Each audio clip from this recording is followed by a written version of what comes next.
So we are here, challenge number 2 for our 16 contestants remaining from challenge number 1, where we had 26 original contestants. And just a real quick rundown. We started with about 130 contestants, and Tessa and Brandon and I had to go through every one of these contestants and find the ones that we felt had the best shot at being the next Dark Star, being a professional narrator. And to say that it was tough is really an understatement. There are a lot of really talented people that need to be heard.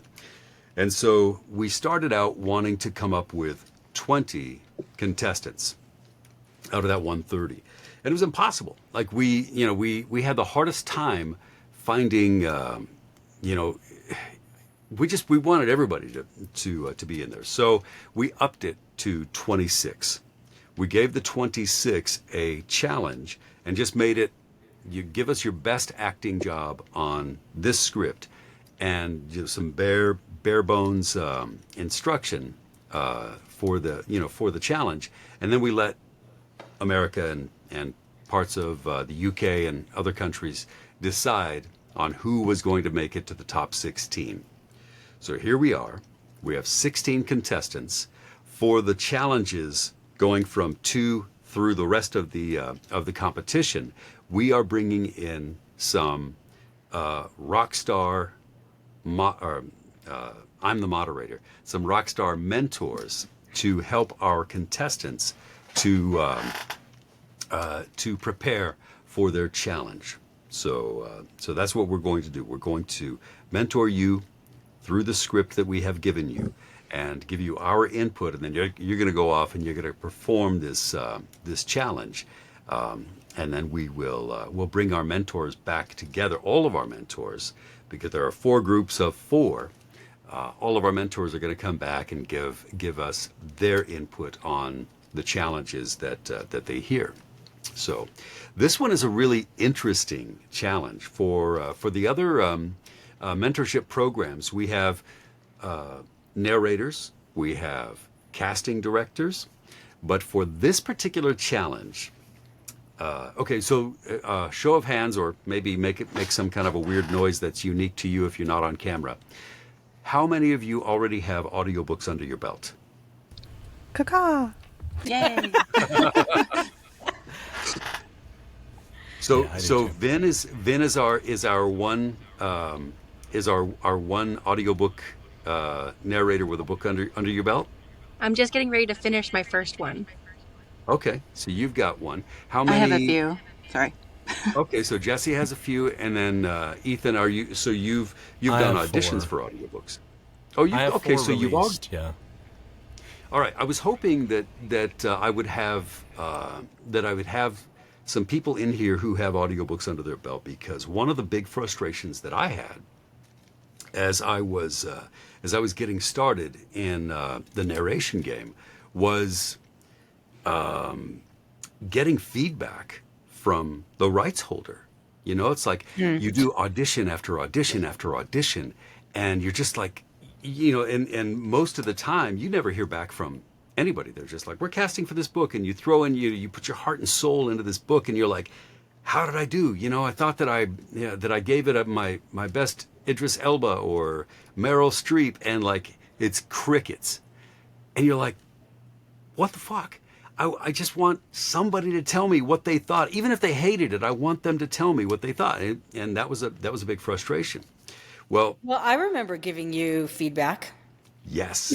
And that's why you are here. J.A. Huss is so the really cool thing about my relationship with J.A. Huss is that we started together. Like our careers kind of like kind of through audiobooks rose together, and Julie was really my big break when she hired me, and she gave me like I was, before Julie, it was just like audition, audition, audition, and maybe somebody would would hire me, but they really wouldn't give me very much direction on. So I didn't know how I sounded, how I was doing until Julie, and we worked together. Our first book together was Ford, right?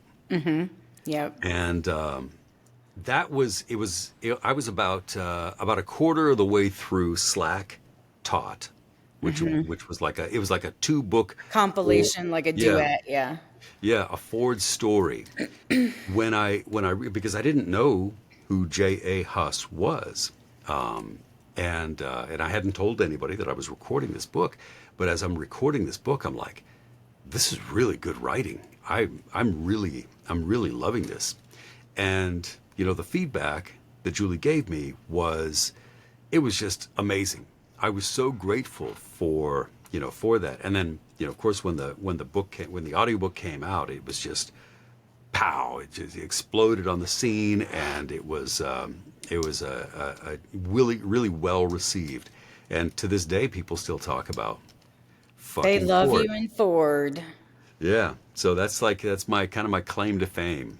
And so I Yeah. thought it would be really special if we could have our contestants go through the audition or the challenge copy that we have, and talk about, get your feedback on how they do. Our challenge is how well do you do the opposite sex as you're recording, and how well do you put together your secondary and tertiary characters to make them distinct. And so if you're talking to the person who actually creates characters, that's some insight that you don't usually get, and especially somebody of the caliber of J.A. Huss. Okay, Well, thank you. so here we are. We're going to go through the copy, and I will just let you guys. Everybody has a copy of the manuscript, right? Yep. Yep. Okay. So Yep. before we get moving on this challenge, I want to talk to you guys briefly, and ask you to tell us a little bit about yourself. Let's start clockwise, at least as far as the screen that I'm looking at, with Ethan. Ethan, tell us about a little bit about yourself, and what brought you into the narration game. Sure. So I am a former voice actor in the loosest of senses. In the 2010s, I lived in Dallas, which is where Funimation used to be located. And so I would do walk-ins to Funimation and do booth auditions, and I ended up doing a lot of background screams and a lot of the ooh, ah, yeah, that kind of stuff in the background of anime things. And that was kind of Very cool. the only time I ever did it. And so that was my one shot at that. I had kids and have moved far away from there. And in the last few years, my wife was saying, hey, you know what? I really hated this audiobook I just listened to. You could do better than this person. I won't name who that was. Oh, But it was Troy it's, Duran, wasn't it? no, it was absolutely not you, Troy. There's this guy named Troy, and he sounds stupid. It was absolutely not. But it was her Okay. experience from listening to audiobooks. She said, you could do better than this. And so I had a blue snowball I was using for work at the time, and I said, you know what, I'll just sit in the closet and try to record this. And it sounded terrible, but I booked the very first audition I did, I booked. And I've done 4 books since then, and I have like 9 additional books lined up at this point. Nice. So Beautiful. I am So you you somehow have an booking. acting background.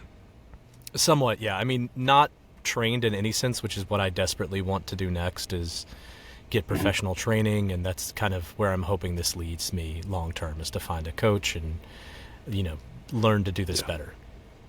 Narrating. I mean, just the fact that you're a narrator means you're a good candidate for professional help. So, I think that's a worthy.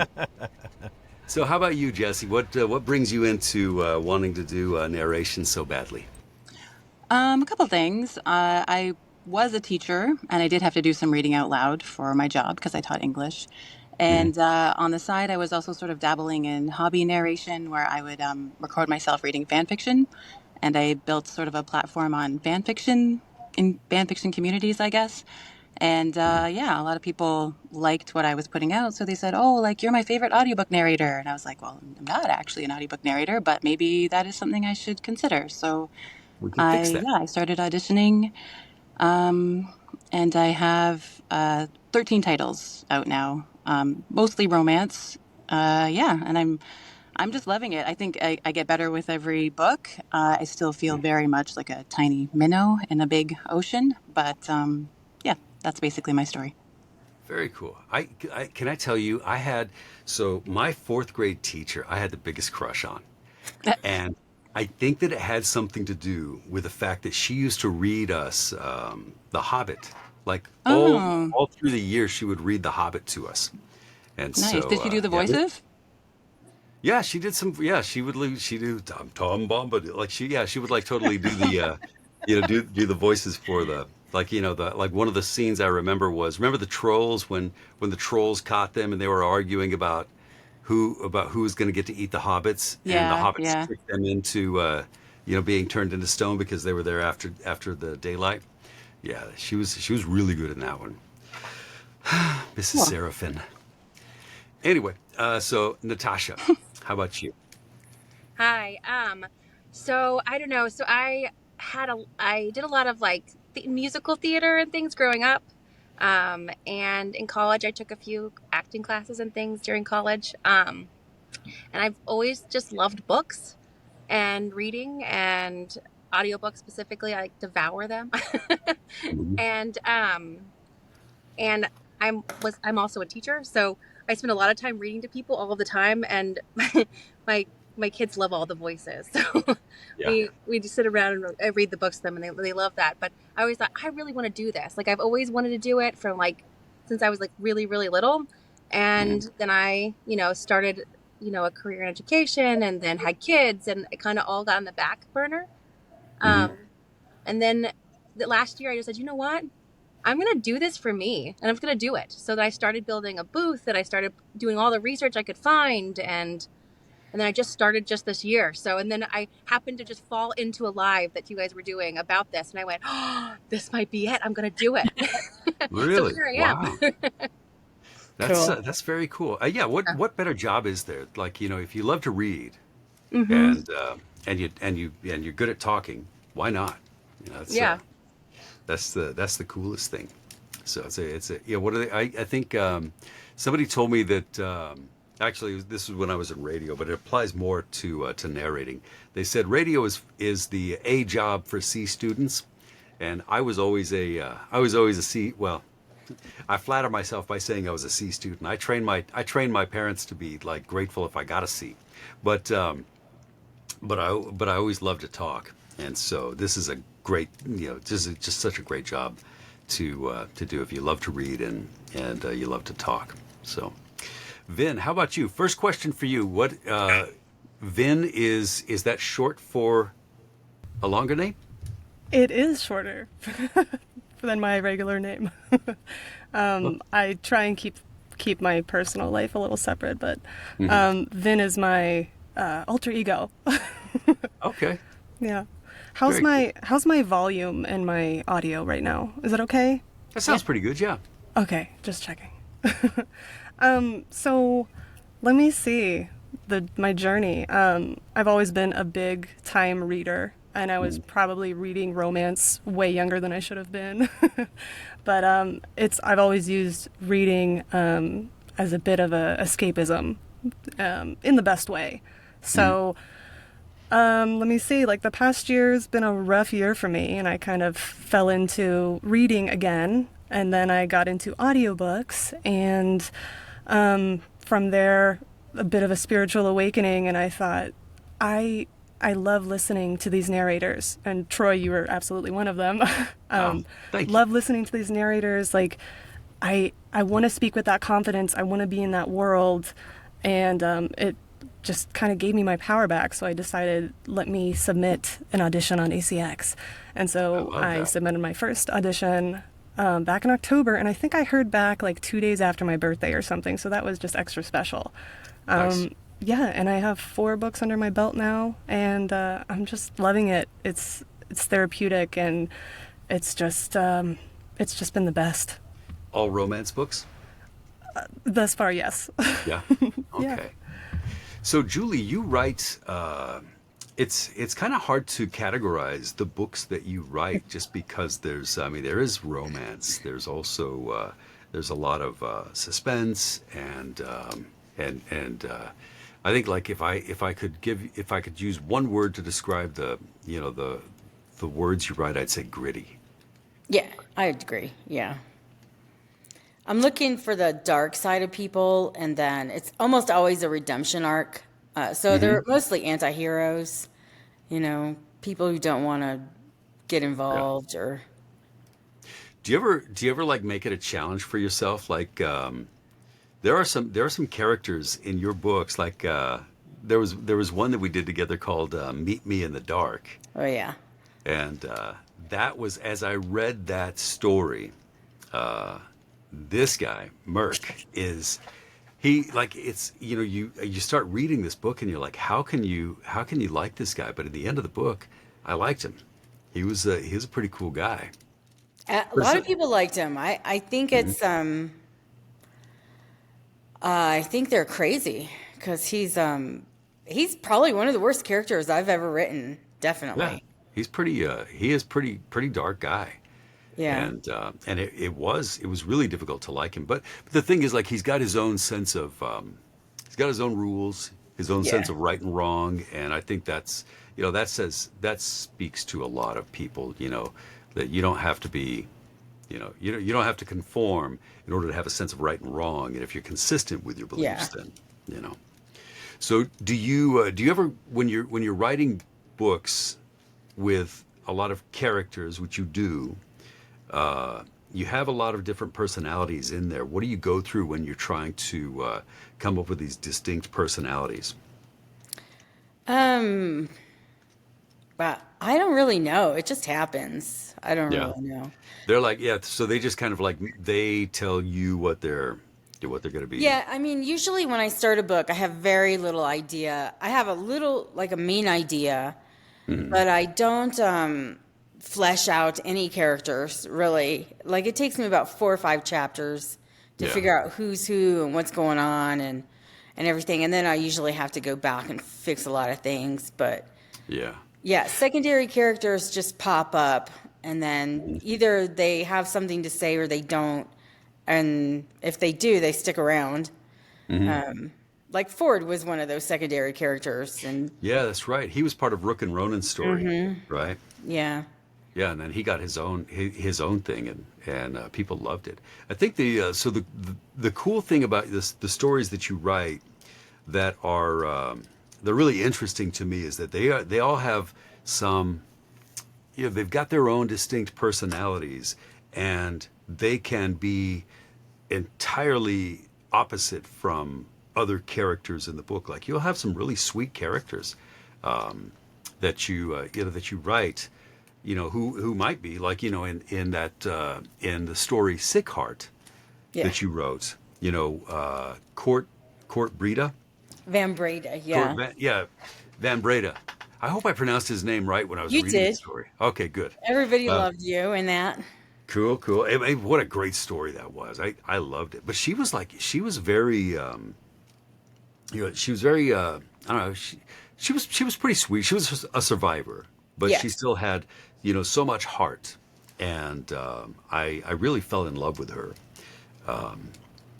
Not just as Court Van Breda, but just reading about her, she was Anya, I think Anya was her Anya. name. Yeah. Exactly. So I think that's going to be the most useful thing as we go through these challenges, which we should start, is to see how these contestants pass the test of giving these characters their own distinct personalities. Hopefully, your author will give you a sentence to describe them.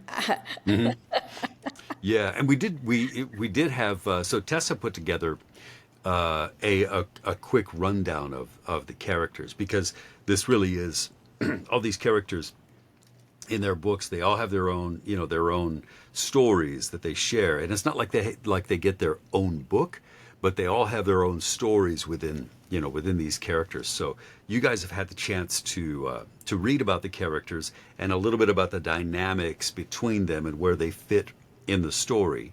So hopefully you've had a chance to do a little homework and have like a picture in your head of what these characters are all about and some of the tensions between them. Okay, so you guys know the story, but I'll tell Julie how this works with Caroline Peckham and Suzanne Valenti. They write Zodiac Academy, and they have this one book. The reason we chose this manuscript is because they give a scene from the point of view of the main characters, and that's Tori and Darcy, and then they give the same scene from the point of view of the guys. So this will be kind of cool. We'll get a chance to hear the scene from the female point of view, and then from the guy's point of view. So let's go ahead and start. Since we have more girls than guys in here, let's start with Vin, and then we'll move counterclockwise to Natasha, then Jessie, and then Ethan. And Vin, you can start wherever in the story that you want. Give us a couple of minutes, 3 minutes of your of the scene, and then we'll pick it apart and make you cry. Okay, No, sounds good. we will be gentle. Well, I'll just start from the beginning, I guess. Okay, cool. And excuse me, I'm nervous and my booth is very hot, so I sound very out of breath. Enough, Orion bellowed before Caleb could land the strike. The Terra air paused, and it felt like everyone in the class had turned to stone. Tension rippled through the air as Caleb extinguished the flames in his palms, a low growl emitting from his throat. She's my source. Touch her again and you're dead, professor or not. Orion snatched the front of his shirt, pulling him within an inch of his face. Get out of my classroom. Not until you swear it. Caleb spat, wheeling a hand around to point at Tori. She's mine. Keep your teeth out of her. I don't belong to anyone. Tori snapped, and I nodded my agreement. When Orion didn't respond, Caleb pushed the professor off of him so hard his back smashed into the board. Tense mutters broke out in the class, and I realized I was clutching the edge of my desk, my knuckles turning white. Fine, Orion said in a deadly tone, but the other Vega twin is mine. Excuse me? I gasped, but they continued to ignore us. Caleb grumbled something, starting to stalk back and forth before him like a caged lion. Deal. He finally forced out, then marched from the room, slamming the door behind him. Orion straightened his shirt, then turned back to the board. Aries are ruled by Mars, so they can be particularly impulsive and often aggressive when... He went on, and I turned to Tori in absolute shock as Orion continued as if nothing had just happened. Don't we get a say in this? I hissed to my sister. Not unless we can fight them off, Tori said, her brow creasing with rage. Which you won't be able to do unless you listen in class. A book slammed into our desk, and Tori and I sprang apart to avoid it hitting us. Orion glared at us. The clear perpetrator. One more word out of either of you, and you'll be in detention for the rest of the year. Is that a good spot? Yeah, it's a great spot. So first of all, Vin, you have a wonderful voice. Yeah. Thank you. I think you sound really good. Do you have any initial impressions, Julie? I love your male voice. I think that's awesome, and you did a really good job when you came back to the female character. So yeah, that was good. Yeah, I thought that was really. I was impressed right away with the way that you that you did the male voice. I think that like women and men have the same issues when they're doing opposite gender voices, and I feel like they well, I shouldn't say they, I should say we, because my first impression my first impulse when I would try to do a woman's voice is to just raise my voice really high, and that's not, that didn't really make much of a character when I was trying to do that. So the fact that you were able to keep your register and not have to try to sound really deep, you adopted the mannerism of your male character, and that I think was fantastic. So Yeah, I liked it. Thank yeah, you. I thought that You're was really welcome. good. Do you so Julie, what do you think about were you able to easily distinguish between the different characters that were in that scene? Because we had four, right? I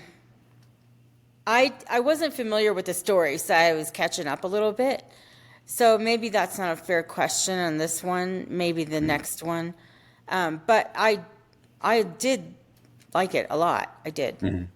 Yeah, it sounded good. I think that I'll give you a couple of ideas on ways that you can make the characters more distinct. And this is really difficult because you've got Orion and it's Caleb, right? Yeah, so you have Orion and Caleb. You know that both of these guys are alpha males. And so you need to figure out how are you going to make their voices distinct so that we know who's talking when it's Orion's turn, who's talking when it's Caleb's turn. So there's a few different things that you can do. Number one, you can let them live at different registers in your voice. So if Orion is older, then maybe you can give him a little bit of the lower, more monotone voice, and you can allow Caleb to have a little bit more, not enunciation, but inflection in his voice, right? So Orion is a guy who, as you can kind of like read between the lines as you're reading him, he's a guy who likes to be in control. So maybe he'll be a little more menacing as he's talking, maybe a little more whispery, and then Caleb can be a little bit more outspoken. So you can make Orion whisper a little bit and make Caleb say, "Not on your life. Keep your fangs out of her neck," or whatever. That would be one way that you could give them distinct voices. You can also alter the speed at which you have them speak. So maybe Orion speaks a little bit slower, and maybe Caleb speaks a little bit faster, or vice versa. Whatever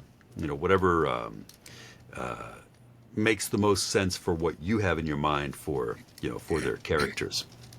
And then in the same vein, one of your guys could speak in a little more staccato fashion, maybe enunciate more of his words, and then the other guy could just be more about like a Clint Eastwood kind of a guy who just kind of talks the way that he talks, and he is not going to be rushed through what he's saying. So those are just like things that you can kind of put in your tool bag to pull out when you're trying to make two different characters sound different. And the same thing goes for the twins, Darcy and Tori. They, maybe one of them is more, what's the word, bitchy. Maybe one of them is more sweet and fun and bubbly, and the other one is more dry and sarcastic. That I would think be that's a very good point about finding the character's personality, I guess is what you would call it. yeah. Like I had a narrator once, her name is Kristen C., and she narrated my Junko series, which is massive, epic sci-fi, and there were about 50 characters in there, and I swear Wow. you could tell every single character had a personality, and you knew who they were, and I just thought she was the trained Broadway actress, so Yeah. that's what That's a they great, do, but. yeah. That's a great point too. And They all had maybe an accent, or they talked real slow, or, kind of lazy.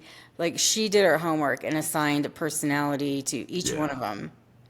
Maybe that's good advice too. Like, so doing the same thing that you do when you're like writing your book, your characters tell you who they are and what they have to say, and so you're like writing them as they come to you. And the same thing when you're learning about these characters as you're narrating them, then you can do the same thing, letting their personalities, taking cues from the manuscript and let their personalities tell you how they talk, how they act, and how they conduct themselves.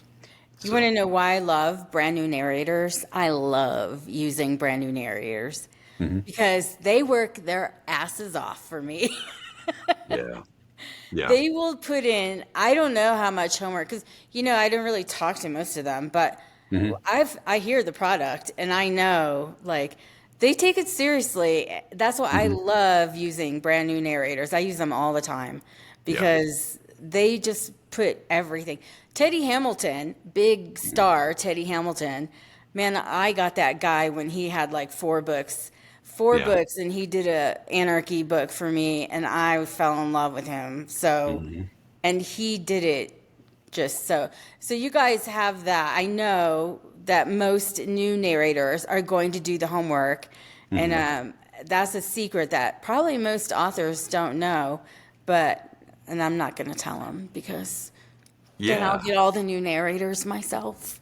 exactly. Yeah, I don't blame you. I think that's a great point too, because it means, it means so much, and they're falling in love with your characters. They're like much, very invested.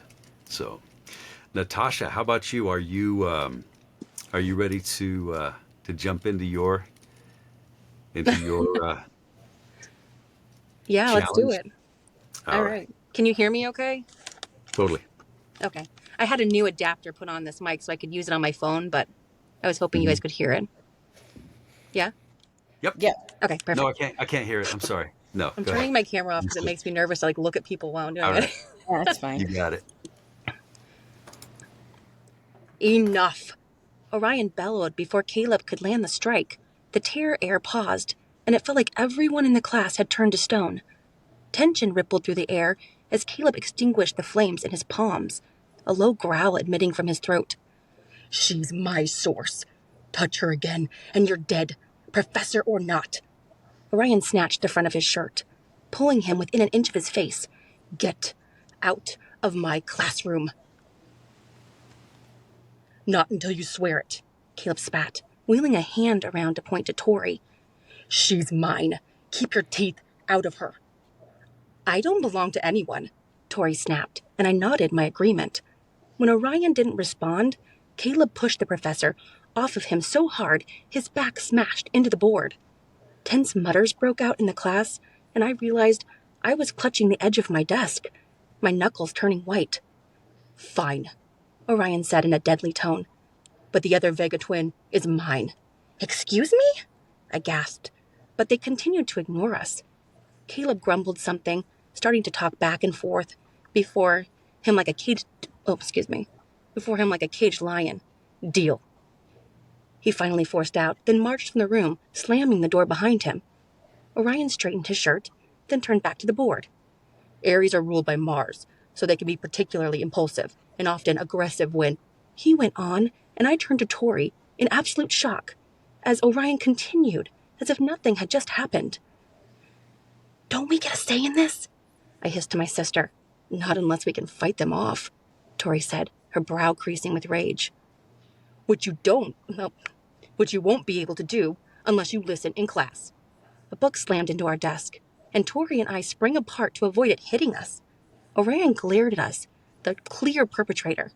One more word out of either of you, and you'll be in detention for the rest of the year. I pressed my lips together, and as fury bubbled and steamed inside. Is he serious right now? He stared at us, waiting for either of us to talk back. We remained silent, and he returned to teaching. That good enough? That far enough? I think that's Oh, about where she ended up. Yep. that was great, Natasha. I Yeah, think that's that great. I think you Thank you. sounded really good. Thanks. one of the things that I was thinking to remember to tell everybody is that when you're reading and you're doing these parts, if you mimic the person that you're playing, use their facial expressions when when you're doing that, it really comes through. And you did such a great job of that. Like, when you said something like, can they really do that? Or something like that. I could see you and you're in my mind, squinting your eyes and, leaning forward and whispering, so, to say that. And I think that's like so important. If you are inhabiting your character, then it totally comes out. Whatever expressions you're imagining them having, as they say those things, I think those really do a lot to flesh out the scene. Thank So, you. I also want to say something about the quote regular voice, which is whatever your natural voices are. That's what I love most. I don't know why, but I really love the natural voice. So I like all those words that are, in between all the dialogue, and you have a very nice natural voice. So I love that. Thank you. I yeah, appreciate that. Thank you. definitely. One critique I'll give you is, and this is, I think this is, it comes from people who have to watch the clock. Like, maybe it's because you're a teacher and you know that you have to get a certain amount of curriculum, into an hour of class. But remember that when you're recording an audiobook, there is no time clock. You don't have to get in. You don't have to get a section or a chapter or a page into any particular time frame, and so don't worry about the time. It sounded as if you were like you were moving through that manuscript quickly. And of course, there's nothing like having to read in front of a whole bunch of people to make you, to kind of like up your adrenaline a little bit. But just remember that this is, when you're reading this story, this is your story, right? The author wrote it, and so the author hired you because you are the one giving voice to their story. But at the moment in time that you're reading it, you are the storyteller. And so if you can keep it in the back of your mind, that especially when you're in the monologue and you're talking about what's happening, you are telling a story. Maybe imagine somebody, maybe your best friend or your mom or whoever it is that you like to tell stories about your day. Imagine them and tell them the story, and picture it in your mind as you're doing it, and it will help you to add a little bit of umami to the special sauce of your story. So you guys know what umami is? No, I don't. No, Mushroom it's a seasoning. it's a certain flavor. Like there's sweet, sour, bitter, and umami. And things like when you put garlic in a dish, that would be an umami. It's like it's not salty, it's not sweet, it's not, you can't really describe it. It just gives it that savory, taste. So that's umami. I will say one other thing about the pacing, is that you never want to go too slow either, because Right. these readers are eager to speed you up.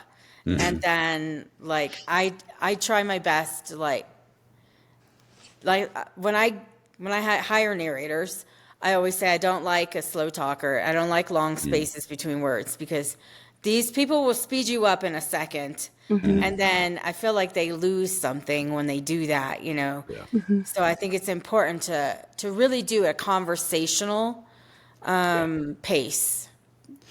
Good point. That's a really good point. It's like when I hear, like when I'm on a Facebook thread or something, and people are like, "How fast do you like to listen to your books?" And 1.5. yeah, like I like 1.5, and then other people are like, "Oh, I do mine at two speed or at something like that." And I'm like, I'm feeling like you imagine You're me. dying Like, inside, yeah, right? like I'm the chef that's sitting like staring out the door watching some guy who ordered steak or who ordered You're putting ketchup for my salt on steak. it. Yeah.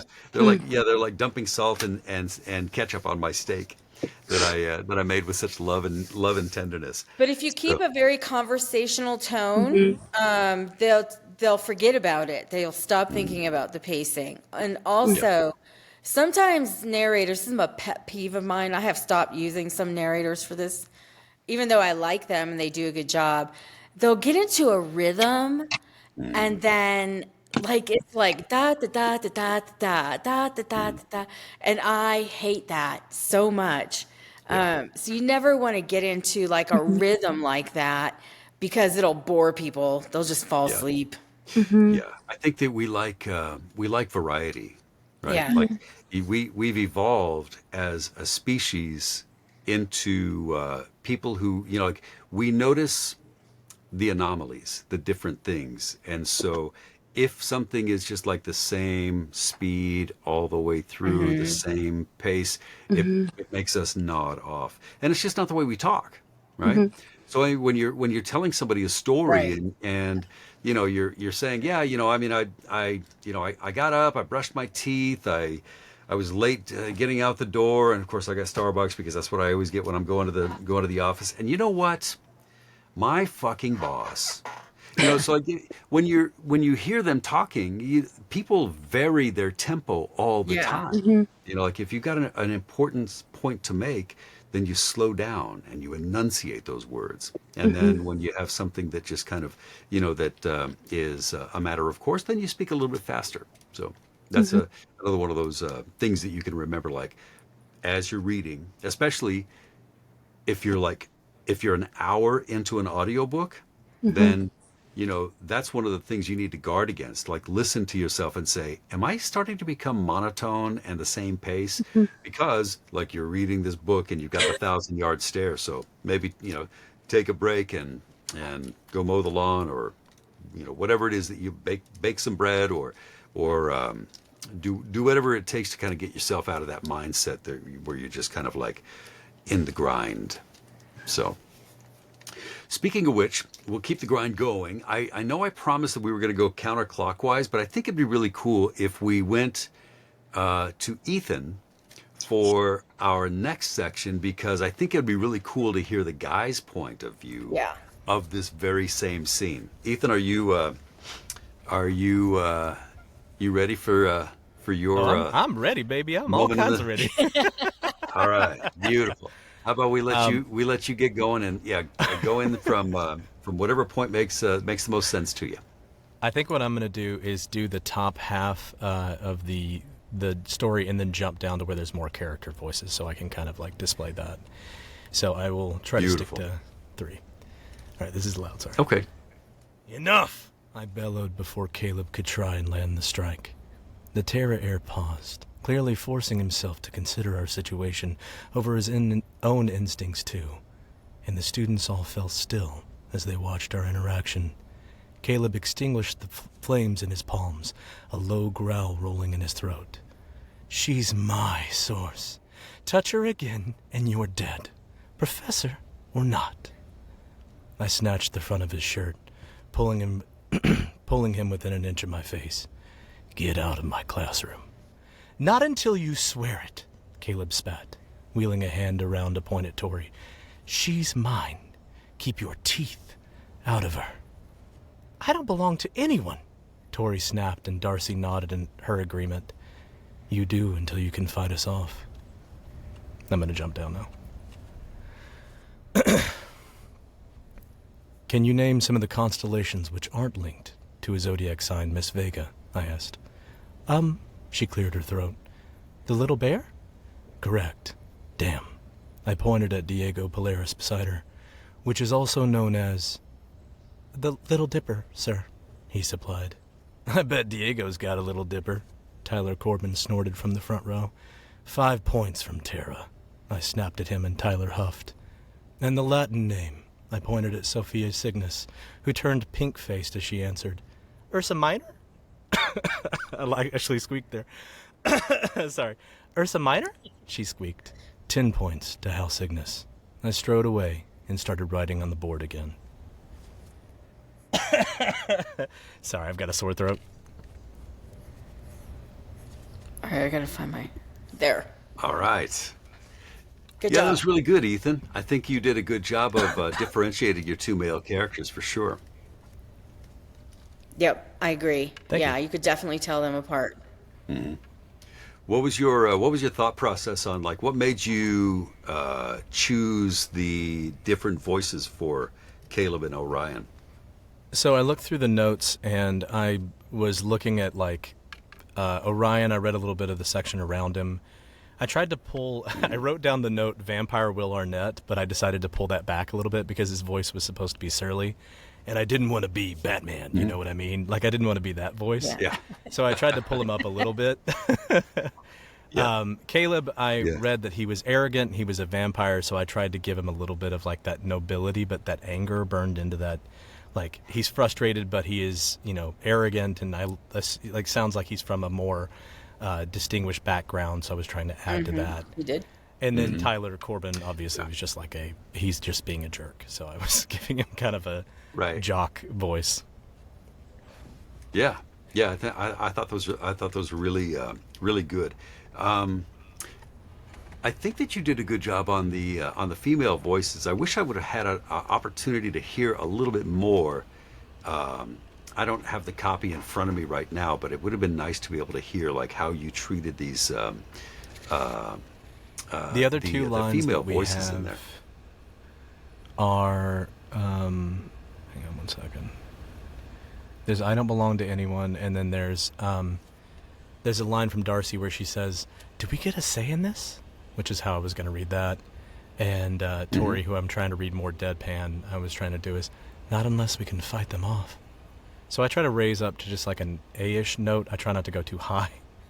And that's where I tend to try to keep femme voices so I don't sound like I'm squeaking all the time, minus the Cygnus girl who actually squeaked. Right. Yeah, that was perfect timing. But yeah, I think that sounded really good. I mean, you had a little bit of whisper for Orion, and then Caleb was a little bit more.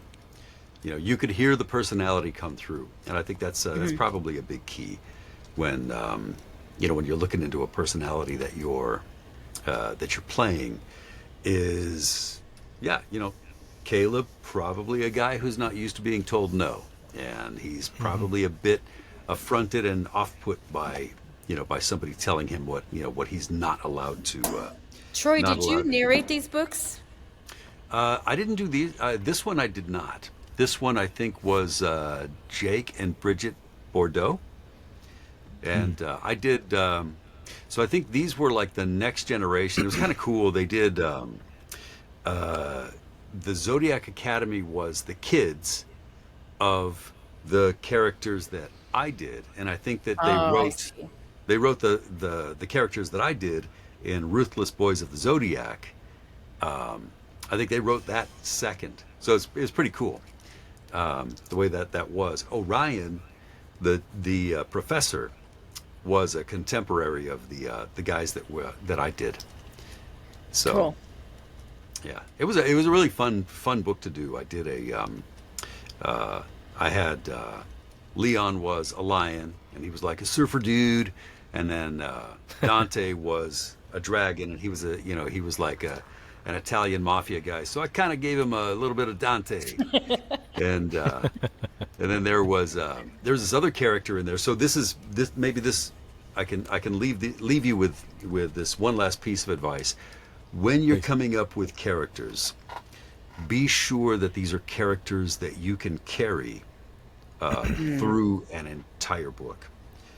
Especially somebody like these, like the sisters, they will sometimes write an hour-long chapter from one point of view of one of the characters, and they will often. I mean, I think that one book that we did for them was like a 28-hour book. Goodness. Well, so I had this one character that I did a voice for. And so these guys are all shifters, right? One is a lion shifter, another one is a dragon shifter, another one is a I want to say Valkyrie, but he's not a Valkyrie. He's a what's the word? Oh man, Terry is trying to sign language for me, and I can't remember. But anyway, a harpy, right? No, he like a harpy. But there's this other guy who was a basilisk, and his name was Ryder. So when I auditioned for these books, they just gave me these characters, and I didn't know who the main characters were. I just thought that this one guy was probably just a bad guy who would have a few lines. Well, he had 14 hours worth of book, and the voice that I gave him, his name was Ryder. And he always talked like this. He was always pissed off. It was always like, and like by the time I was done with this book, like I didn't have a voice for a week. And so when you do a voice, if it's a tough voice, then you remember you're going to have to do that Be for a long mindful. time. Also, when you go to do pickups, remember Right. the voice. Yeah. I'm doing a book right now that's immersive, and the amount of time I've have to go back and like I don't remember what this guy sounds like, and I have to like I have like pulled samples now for each of my voices that I've done because there are 10 characters or so in the book. Yeah. And normally I don't have any trouble carrying that kind of range. I'm just a little sick right now, so forgive me. Yeah. Well, the older you get, the more difficult it becomes too. So Yeah. that's I'm that's turning another- 40. I hear you. Yeah. Well, you got a ways to go. You still have some elasticity in your voice. I did an audition for a ride at Busch Gardens in Florida, and it was called Bugsville. And like there, all these bugs had their own voices, but there was like one bug he was like a stink bug, and he sounded like about like what you would expect he would sound like. But anyway, so like my voice was like so much higher back then because I was like 30 when I did him. But they had me like I did this guy for like a decade, and like I realized that like whenever they would come back to me to do that character, like it was getting harder and harder to get my voice to go up high, to the point where I just like I can't do this guy anymore. You need to find somebody else. So what do you guys think about the challenge? Are you ready for the challenge? What? I'm Okay, ready. so what I what comes next? haven't done it yet. Yeah. Jesse's got a ghost. Oh, Jessie, I'm sorry. I got off into my own My own kids are thing knocking on my and door because I promised to take them for ice Jessie, cream, and I'm like, I haven't Jessie, done you yet. get to. I'm sorry. I'm such an idiot. Jesse, please, would you please do your part of the challenge? I'm sorry. Yeah, that's okay. You guys can hear me okay? Yeah, you sound All great. good? Okay. All right. I'm going to start in the middle. Okay. Is he serious right now? He stared at us, waiting for either of us to talk back. We remained silent, and he returned to teaching. When you're awakened, you will always obtain the elemental power linked to your star sign. For example, as a water sign, all Pisceans are gifted with the elemental magic of water. Those who gain more than one element are usually gifted this way because they are linked to more than one constellation. Orion tapped the board, and a chart... Excuse me. Orion tapped the board, and a chart appeared which showed every constellation in the sky. As you can see, there are hundreds of combinations. The powers gifted to you by the stars are very elusive. Little is known about how or why some Fae are born with more than one element. But we do know that genetics play a role, and so does your order. He gave us a pointed look, and I gave him a cold stare back. You literally just claimed me as your blood bag, you jackass. How can you go on with life as if nothing just happened? He approached me with a smile that made my chest hollow out. Can you name some of the constellations which aren't linked to a zodiac sign, Miss Vega? Why was he always picking on us? There were nearly 100 people in this class, and he knew for a fact that my sister and I had the least knowledge here out of everyone. I thought back to my youth, lying under the stars beside Tori. Our foster mother at the time had laid with us, pointing out the few constellations she knew. She'd been a kind woman, but her husband had never wanted us there. In the end, she chose him, and we were cast out. The story of my life. One of the constellations had stuck in my mind from those long ago days. I cleared my throat. The little bear? Correct. He pointed at Diego beside me, which is also known as the Little Dipper, sir, he supplied. I bet Diego's got a little dipper. Tyler Corbin snorted from the front row. 5 points from Tara. Orion snapped at him, and Tyler huffed. And the Latin name? Orion pointed at Sophia, who turned pink-faced as she answered. Ursa Minor? She squeaked. 10 points to House Ignis. Orion strode away, and Sophia beamed from ear to ear. I didn't know why she doubted herself so much. She knew more than Tori, Diego, and I combined.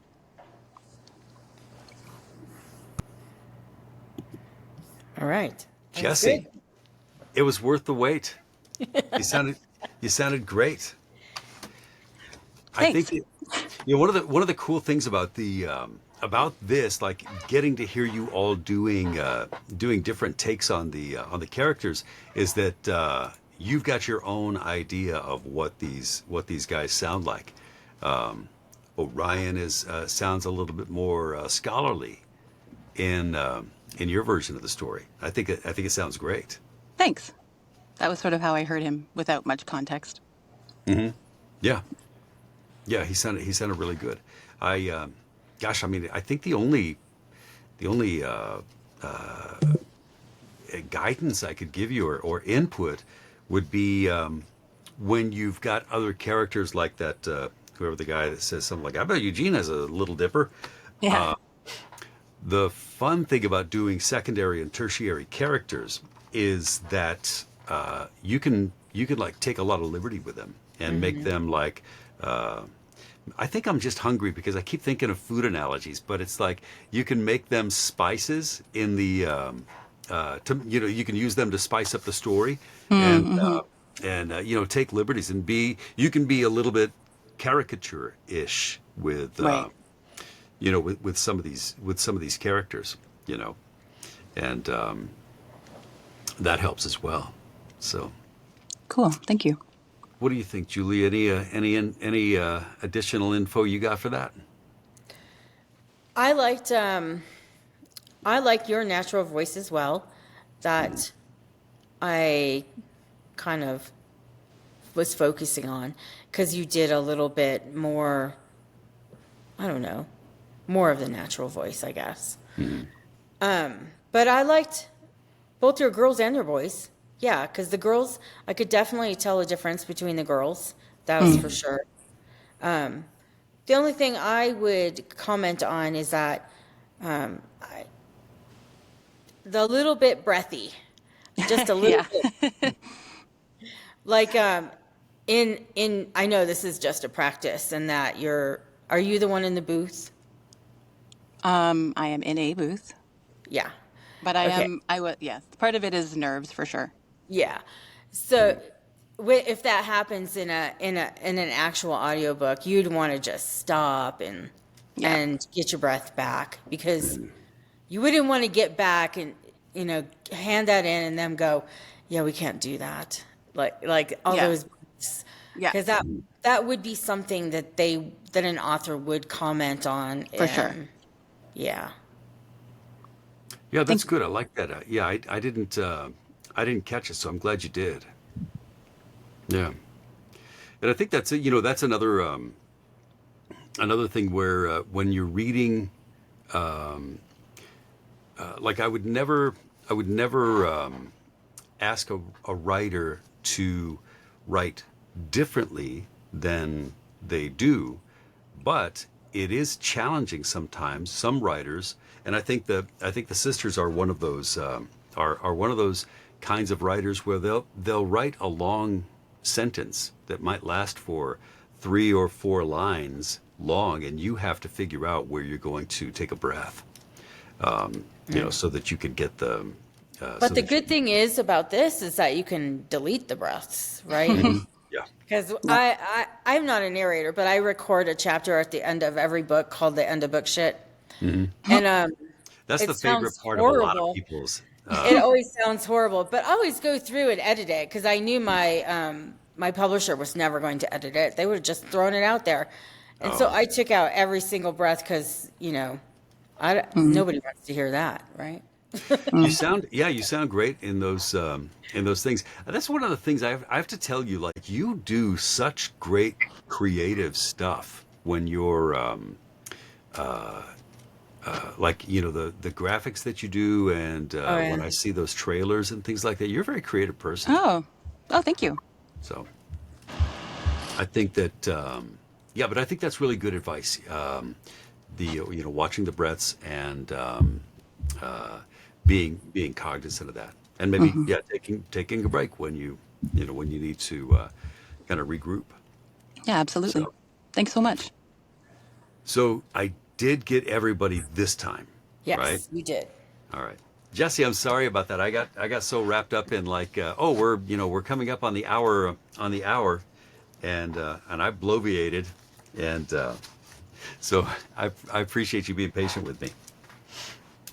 So okay, does anybody have any questions before we send you off to do your challenge? Everybody's No, good. Nobody everybody's has good. to pee before we head out on this trip. I'm good. All right. No, we appreciate your feedback. Very good. Well, I'm really excited to see how your challenges come out. It's gonna be very cool. So, Looking forward all to right. it. It was great to meet you all. It was Great great to meet meeting y'all you. too. Yeah, Yes. thank you, Julie, for spending time with us and giving us your your input from your unique perspective. I think that's really special. So, You're welcome. yeah, Thanks for very inviting cool. me. It was fun. Absolutely. All right. Well, I will let you guys go off and enjoy the rest of your Monday, and can't wait to hear your challenges. Thank you so much. Thank you all so All right. much. We really appreciate it. Bye. Thank Absolutely. you. Take care. Bye. Bye bye. Bye.